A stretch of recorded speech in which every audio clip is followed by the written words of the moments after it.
So today we're going to watch my fastest lap from the Heartbreaker Grand Prix out at Canyon Motocross Park, put on by Off Camber Motorcycle Club.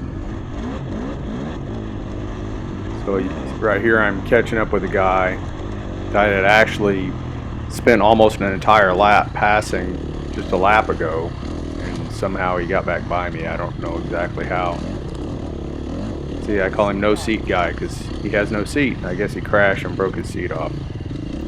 But I actually owe him some gratitude, I think, because he forced me to go faster than I probably would have went otherwise. I have a tendency to just not push as hard as I should.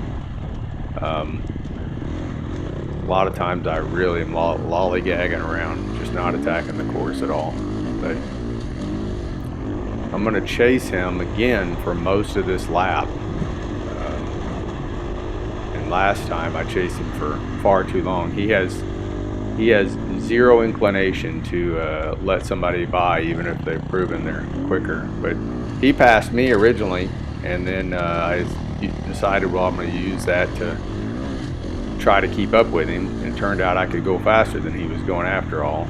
So I eventually got around him, and then here shortly you'll see another guy passes me, or no, he doesn't pass him. We catch him. He's down in the wash. But I improved my speed through this wash quite a bit as the race went on. This is my, I think, third lap. Might turned out to be my third or fourth lap. Turned out to be my fastest lap this time. I think fourth lap.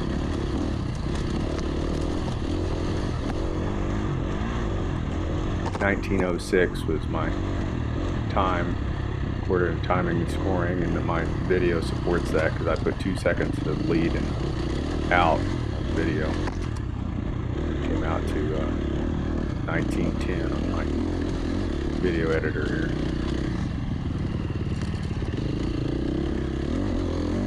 I had been warned ahead of time there were going to be a lot of bad whoops in this, but there really weren't. They just didn't get to do that section.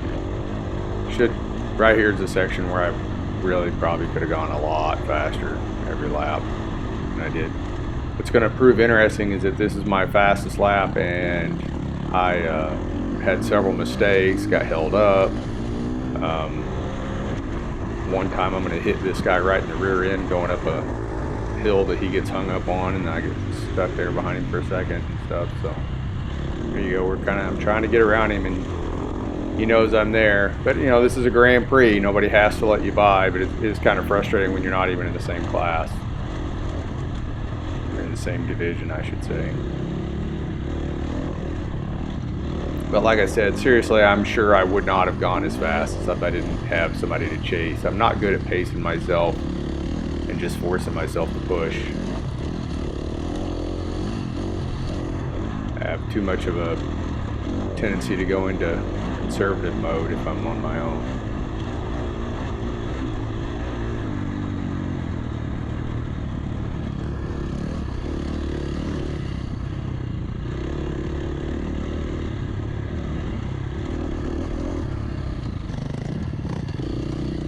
So we're getting ready to drop down into the really rocky short section here, and there's another guy that I guess had fallen down or something. We catch him in there, and but then I guess he's actually faster than us. I don't know why we caught him, but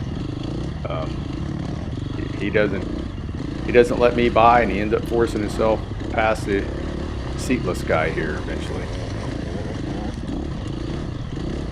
If I'm not too lazy, I'll go look up who seatless guy is. I can see his number. I'm pretty sure it's 30B.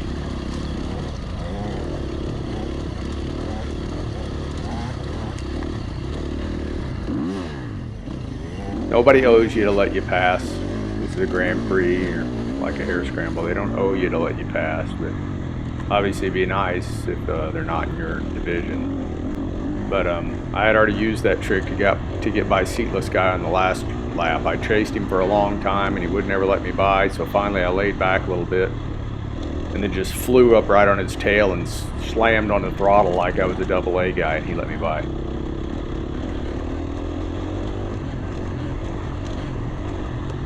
A little tricky, but you know, he's not in my division. I don't really need to be racing him.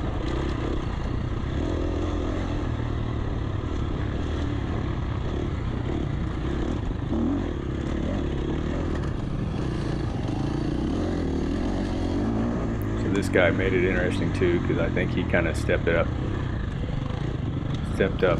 seatless guy here too.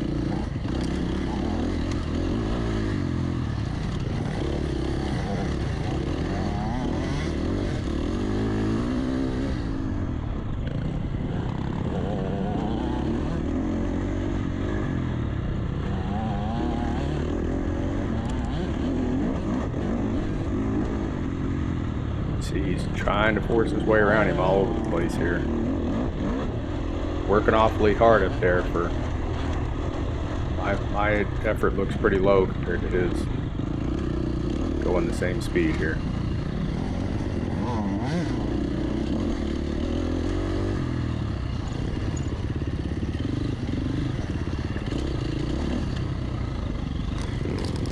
I find one of the things I really gotta work on is just my stamina. I get weary and then I just want to lay back. I don't want to push so hard. I learn how to push hard without wearing myself out. I kind of figured these two were going to take each other out right here, so I kind of laid back, just waiting for the carnage. And so finally this other guy gets by and he proves he's quicker. He takes off. But I don't know why we caught him. Maybe he broke something on his bike he had to fix or something.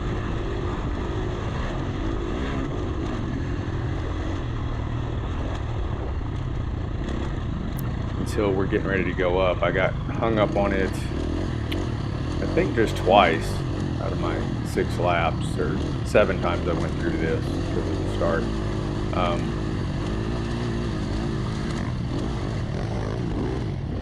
I got hung up on it on the first lap, I think, a little bit, and then right here I hit his back tire. I think those are the only 2 times I really got hung up on it.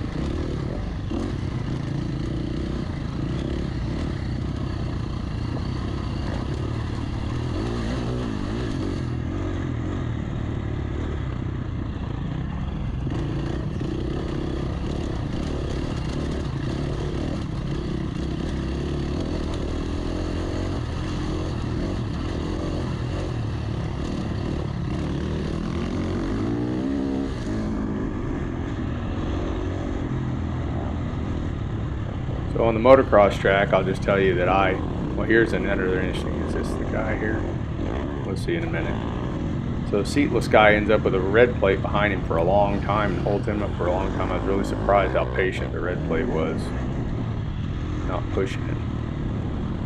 But on the motocross track earlier on, I had tried clearing as many jumps as I could, but my suspension is set super soft. And as all of you know how much I whined about my neck hurt, I would just blow right through the suspension and bottom out really hard if I didn't manage to clear it. So some of them, if I could land it good, I would still jump those, but like those previous 2. But if I couldn't get to a spot where I could land decent, I would hold up. So later on when we get back on the motocross track, I just really lay up on the jumps. But it turned out to not be really any slower. Actually, here I am, that's what I do on this lap, and I turn my fastest lap. And oddly enough, I have some fairly significant mistakes and stuff in this lap, so it just goes to show that how much harder I still need to push, and I can go a lot faster than I'm going. This little X thing here was, obviously if you didn't expect it, right here is the bigger danger, but you didn't expect it to be something, but it wasn't much of nothing. And I did wheelie through it a few times, but it didn't seem to be really beneficial time-wise or anything else, so I stopped doing that after a few laps.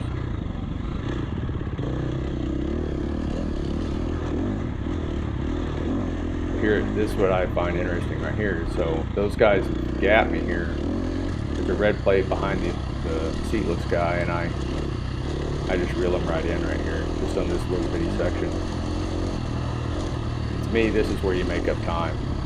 It's on these sections that are a little more technical, because if you can go 1 mile an hour faster, that's a much bigger percentage of the speed than if somebody's going along at 30 miles an hour and you try to make up 1 mile an hour on them. You're not making up percentage-wise much time.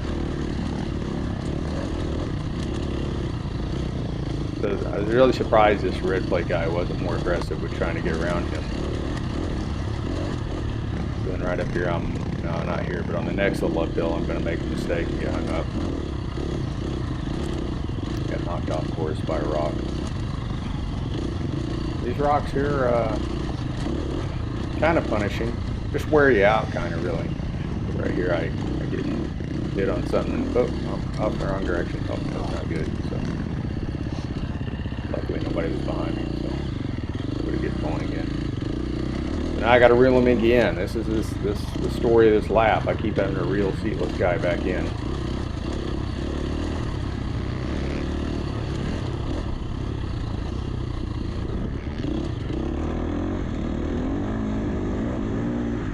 Whenever it's dusty like this, I hold back a little bit. I've seen people like that wasn't too bad. Now I could have gone more, but when it's dusty, I hold back a little bit. It's not worth hitting something you can't see. This mud I screwed up on the first lap, went to the left over there, off on an alternate line, and just about got stuck in it. So that was fun. My whole left foot was covered in mud. Probably should have stood up through these, powered through them, these flat turns. Higher risk though. I did have the rear end try to swap around on me once when I tried to accelerate too fast out of the corner. It takes a lot of muscle to sling the rear end around under power. It wears you out.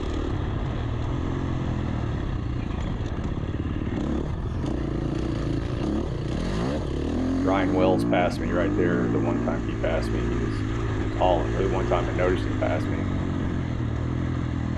I think he passed me twice, technically.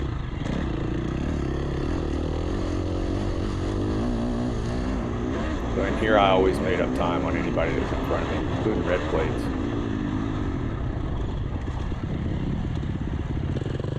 So here in a second I'm going to make an interesting discovery.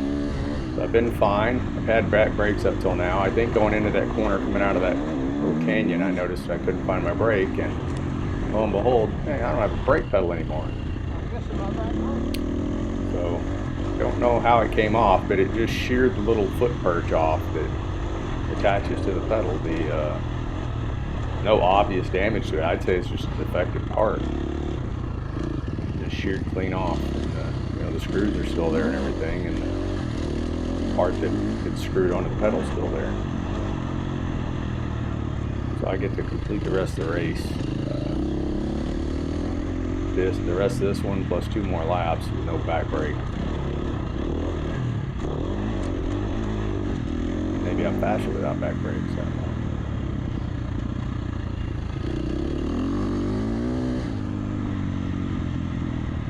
So that's obviously a corner I could have went into more aggressively.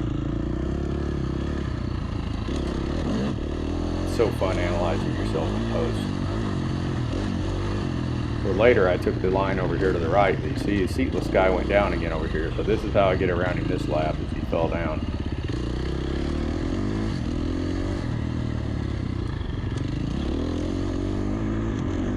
I guess I should mention that I finished 3rd out of 40B, which is my best finish ever, which is kind of surprising on this course. And then additionally, I got, I think, 23rd, yeah, 23rd overall B, which is not the highest I've ever finished, oddly enough, but it was a pretty good race, a bit of a beatdown, but in general, I was okay with it. I thought it was a pretty good race.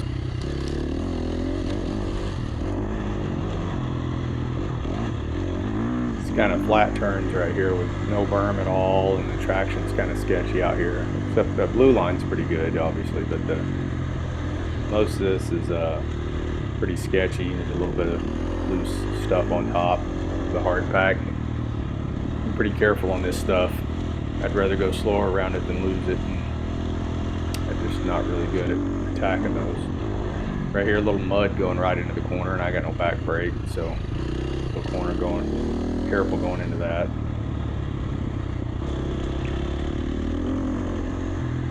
I remember thinking very distinctly, I got no back brake and I better get all my braking done before I get in that mud.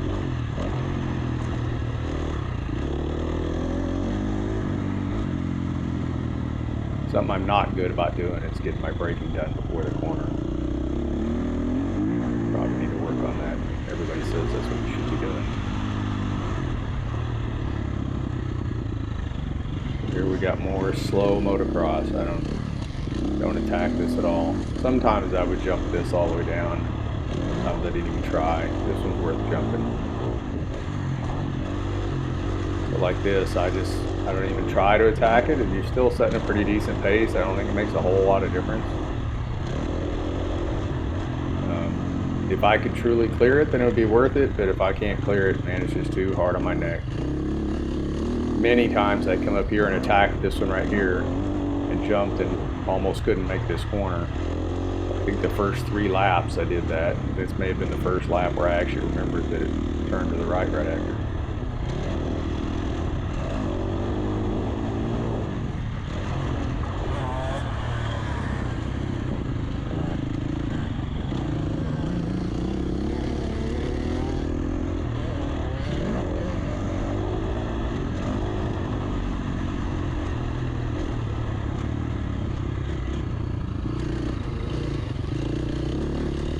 These jumps right here were really awkward. It was really hard to do anything good with that. And when you come up short, it's very uncomfortable.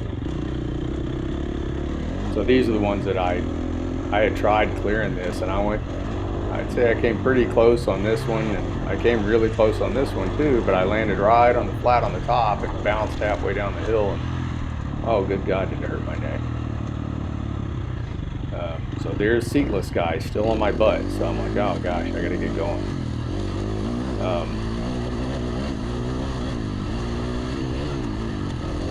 now we're gonna drop down to the wash here. I'm not gonna kid you here. I get up here a little, so I'm pushing a little. You notice I sped up a little bit. Like, oh gosh, seatless guy's still here. So I go up here and I'm pushing just a little bit harder than I have been on previous laps. And I'm going to get up here and we're going to turn out and go through a couple more of these flat turns, which I'm just horrible at. And I look back and I thought I had actually said it out loud on the bike, but I don't hear it in the audio. But I was like, good God, there's seatless guy again. And so then I decided to really start pushing, and I pushed harder than I had previous laps, and I never saw him again after that. So I guess I finally wore him out.